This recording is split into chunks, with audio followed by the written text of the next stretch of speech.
A total media blackout is currently surrounding Meghan Markle's recent trip to Geneva. Despite a highly coordinated public relations effort and an expensive designer wardrobe, major international news outlets have completely ignored her speech in the World Health Organization's host city.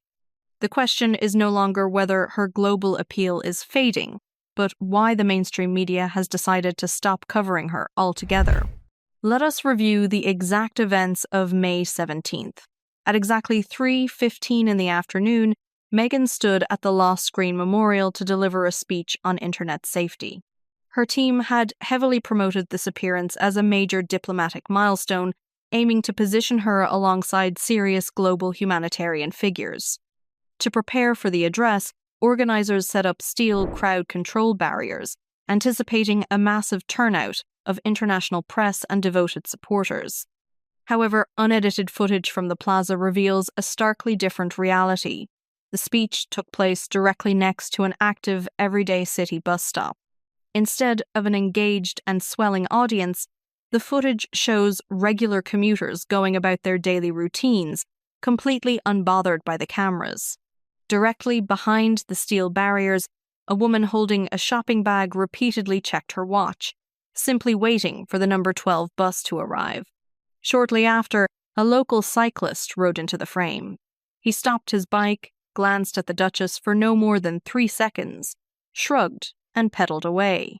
Just a few feet from the podium, 2 women standing at a traffic light did not even wait for her to finish her sentence. The moment the light turned green, they crossed the road and walked entirely out of the shot. A local photographer who was present at the plaza later detailed the scene to an independent journalist. He stated that the atmosphere was completely flat and devoid of any genuine public interest. He observed that pedestrians were mostly looking at the camera crews rather than the speaker, whispering to one another and asking if a television commercial was being filmed. He explicitly noted that without the hired production team and the private security detail, there would have been no indication that a public figure was present at all. Meanwhile, a nearby giant chair sculpture was actively drawing more tourists than the organized event itself. The most significant development, however, is the aftermath. Over the past 7 days, the homepages of the BBC, Reuters, the Associated Press, and the Wall Street Journal have maintained absolute silence on the Geneva visit. Normally, any international movement by a former working royal generates dozens of syndicated articles. Yet, a high-profile public appearance in a major diplomatic hub was completely omitted from the global news cycle. Media analysts currently point to 2 distinct explanations for this unprecedented void. One faction suggests a deliberate information freeze initiated by global institutions. A senior media strategist recently explained that international health organizations are becoming highly cautious about celebrity associations. The strategist noted that these institutions can no longer afford the distraction of personal public relations dramas when discussing critical health policies, leading them to quietly request mainstream outlets to bypass the coverage to protect their own initiatives. The second explanation is far more direct. Seasoned editors and former royal correspondents argue that the Geneva appearance was simply a pay-to-play exercise that failed to meet basic editorial standards. One prominent royal commentator stated plainly that newsrooms easily recognize a manufactured photo opportunity. They concluded that the event lacked genuine diplomatic substance, rendering it completely unworthy of front-page coverage by serious journalists. It was not a coordinated conspiracy to hide the event. The media simply deemed it irrelevant. What do you think the media is actually keeping quiet about? Drop the word royal in the comments below if you want me to release the unedited background files we have gathered on this trip. And make sure to hit that subscribe button right now, because the details you are going to hear next have absolutely never been shown on television. But the absolute silence from the mainstream media is not the most damaging aspect of this entire trip. The true collapse of her carefully constructed narrative occurred exactly 45 seconds into her address. Let us slow the footage down and look closely at the screen. As she delivers a line about the safety and future of our children, watch her physical reaction.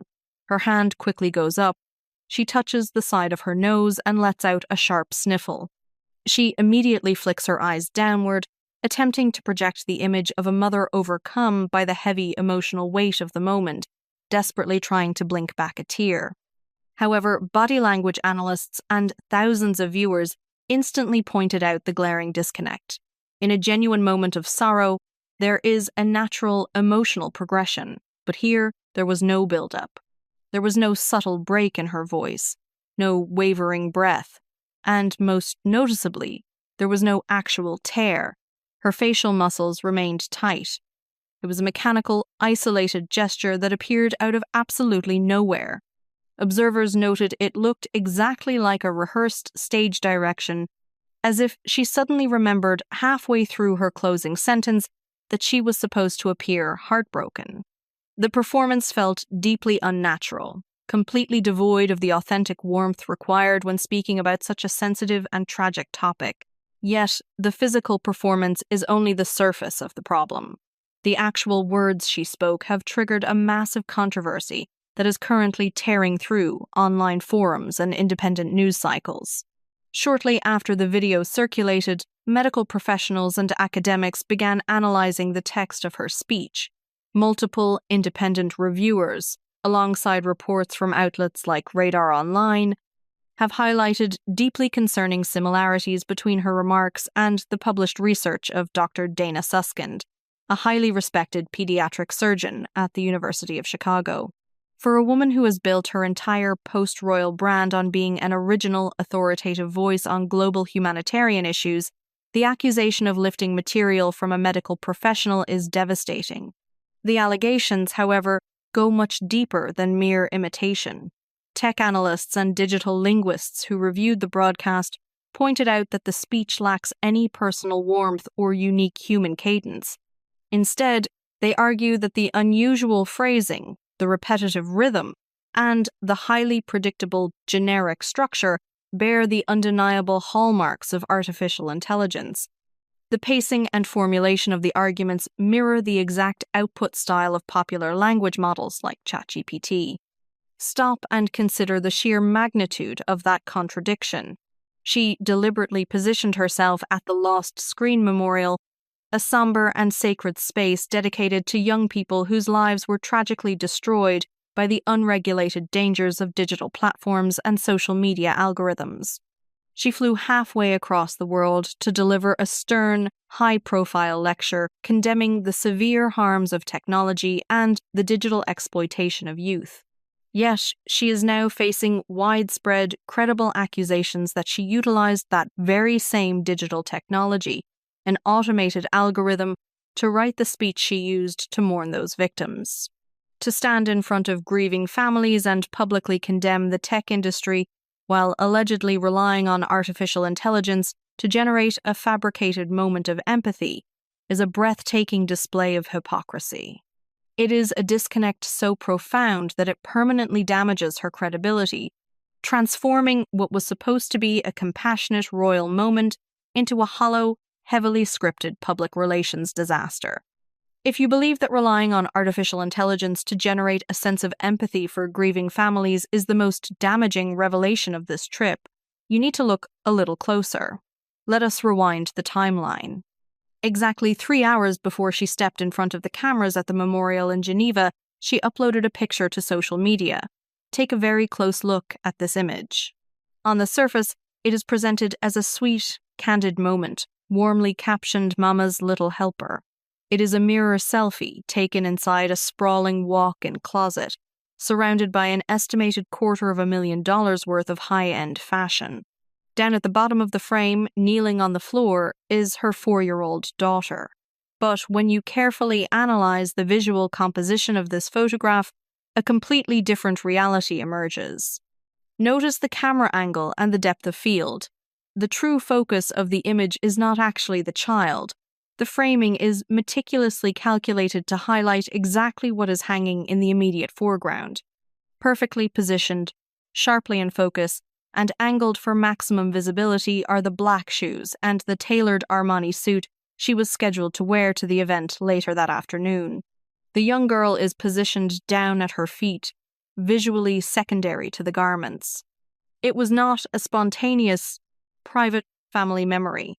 Media commentators and sharp-eyed viewers immediately pointed out that the photograph functioned as a digital billboard. The 4-year-old was essentially placed in the frame to guarantee a high engagement rate, deliberately directing the public's attention exactly where the public relations strategy needed it to be, on the designer labels. The timing of this post is what makes it so profoundly unsettling. Just hours after uploading this highly staged image to millions of followers, she stood at a memorial dedicated to vulnerable children whose lives were derailed by the internet. She looked out into the plaza and delivered a stern lecture condemning digital platforms, accusing them of valuing profit, engagement, and clicks over the privacy and well-being of the youth. The contradiction is impossible to ignore. She is publicly demanding that tech companies stop exploiting children for online metrics, while simultaneously utilizing her own 4-year-old daughter to drive digital traffic and merchandise a luxury outfit. Behavioral psychologists and child advocacy experts have frequently raised serious concerns about this exact type of digital behavior. Professionals in the field warn that positioning a child as a marketing tool, particularly by a highly scrutinized public figure, fundamentally compromises the child's right to digital privacy long before they can provide informed consent. Experts note that using children to soften a public image or to ensure a post goes viral is a highly calculated tactic. It is a choice that prioritizes brand management and commercial visibility over a child's right to an unexposed childhood. To preach on a global stage about protecting the youth from digital exploitation, only to turn around and leverage your own child as a promotional prop on social media, completely shatters any remaining illusion of genuine advocacy. It exposes a deeply transactional mindset, demonstrating that for this specific brand, even the most intimate family moments are treated as raw material, ready to be optimized for the media. But to secure even a neglected stage next to a city bus stop, someone had to cover the cost. To understand how this appearance actually came together, we have to follow the money and open the financial files. Let us look at the operational engine supposedly driving this entire humanitarian campaign. Back in early 2024, official registries flagged their charitable organization as delinquent, temporarily freezing its operational status. When this news initially broke, representatives and supporters were quick to minimize the damage. They released statements insisting it was nothing more than a routine administrative oversight, claiming that a physical check had simply been lost in the mail. They asked the public to look the other way, framing it as a simple clerical error. However, independent financial watchdogs and industry investigators paint a much more concerning picture. They look past the convenient excuse of a misplaced check and point directly to the underlying structure of the organization itself. The charity operates heavily under what is known as a fiscal sponsorship model. In the corporate nonprofit sector, this is a specific legal framework that allows an entity to collect and distribute funds without being subjected to the strict, rigorous independent auditing required of traditional charities. Financial analysts argue that this structure creates a severely opaque management style. When an organization frequently lectures the public on global accountability, yet utilizes financial models designed to shield its own ledgers from full public scrutiny, serious questions naturally arise about its true operational capacity. This lack of structural transparency directly explains the mechanics of the Geneva event. If the foundation is operating under a veil of questionable management, how does its founder secure a speaking slot alongside the Director General of the World Health Organization? The answer lies in the highly lucrative, deeply transactional world of premium public relations. Industry insiders commonly refer to this tactic as pay-to-play. According to prominent commentators, she was not organically invited to Switzerland because international health officials viewed her as an essential voice on internet safety. Instead, reports suggest her team paid a high-powered public relations firm hundreds of thousands of dollars to pitch her profile, aggressively negotiate access, and effectively buy her a spot on that stage. It is a commercial booking, not a diplomatic summons. And the connection to Dr. Tedros makes perfect sense when viewed through this transactional lens. The head of the World Health Organization has faced intense international criticism and significant funding challenges from major global powers in recent years.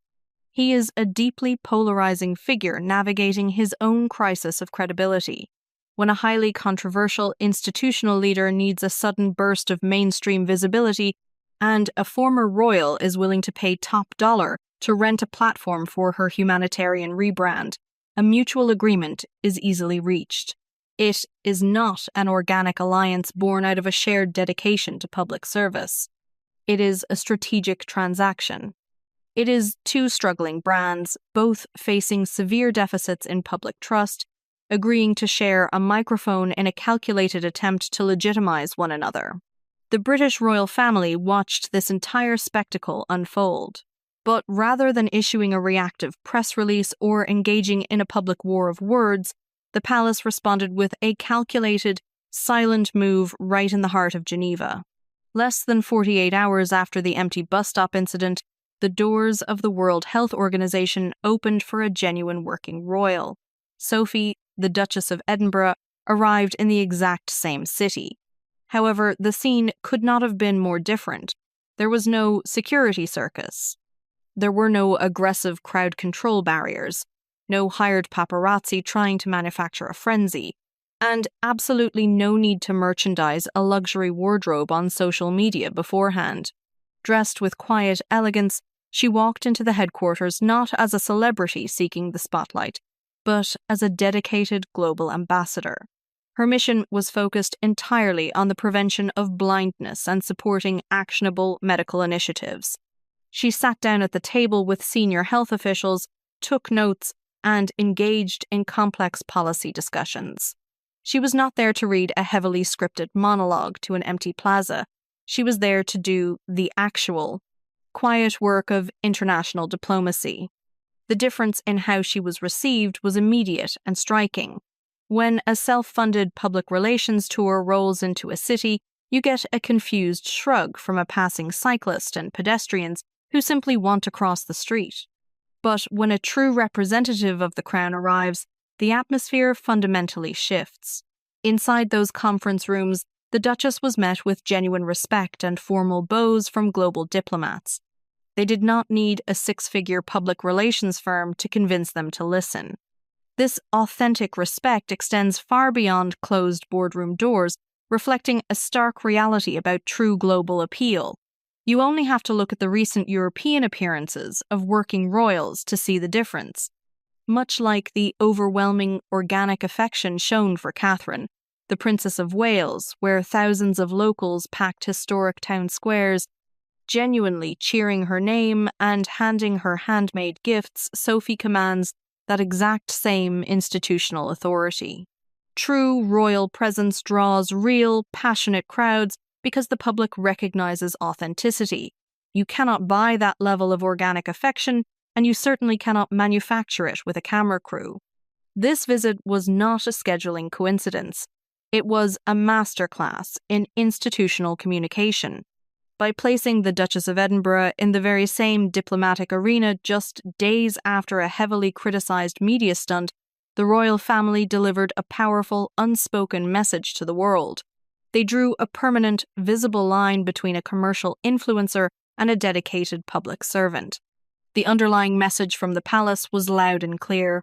We are here to do the heavy lifting. We focus on long-term global health policies, not short-term internet metrics. We do not need a manufactured crisis to validate our existence, and we certainly do not use international memorials as backdrops for brand promotion. Through the quiet, dignified presence of Duchess Sophie, the monarchy proved that real power does not need to shout to be heard.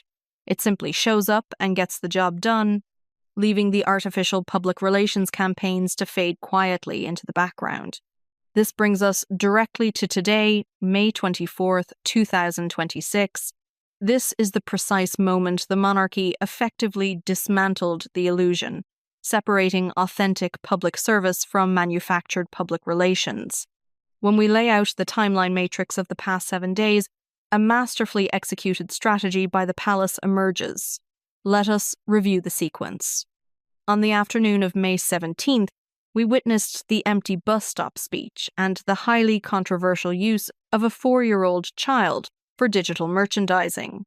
By May 19th, credible allegations of artificial intelligence being used to draft the speech, alongside alarming financial discrepancies regarding their foundation's operational status, began dominating independent news cycles, and today the institution delivered its final, definitive answer. Without ever needing to mention her name, Buckingham Palace officially confirmed a long-term strategic partnership between the Duchess of Edinburgh and major international health organizations right there in Geneva. But the most crucial detail is hidden in the formal language of the announcement. The official statement explicitly emphasized that the royal family will strictly channel their support through fully transparent, independently audited charitable funds that deliver measurable, long-term results. In one swift, highly professional diplomatic move, the palace completely invalidated the opaque, unverified financial model currently utilized by Archewell. They publicly established the standard, true humanitarian work requires strict financial accountability, not just a microphone and a hired photographer. But as this global strategy publicly collapses, a glaring, uncomfortable question remains completely unanswered. Where exactly was Prince Harry? During what was heavily promoted as his wife's most significant international diplomatic milestone of the year, he was entirely absent. For a couple that has built their entire brand on presenting a united front, his missing presence was deafening. He was not by her side at the memorial. He did not appear in any of the carefully staged photographs.